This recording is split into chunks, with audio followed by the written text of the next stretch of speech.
Hi everyone, welcome back to another video from Webtech Tutorial.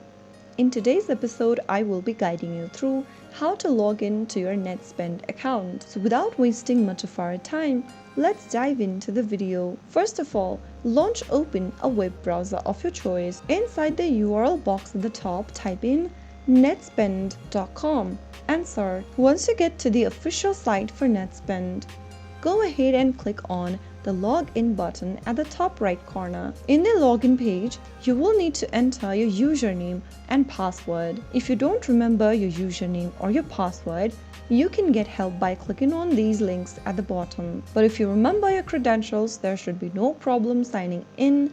Enter your username in the first text box and then enter the password for your account. Finally, click on the login button in order to end up in the main home page after logging in. So that is how you will be able to sign in to your NetSpend account. If you found the video to be helpful, go ahead and give us a thumbs up. Don't forget to subscribe to our channel by hitting the subscribe button. Also press on the notification bell so that you'll never miss another upcoming upload from us. I will be back again in the next video. Thank you for watching.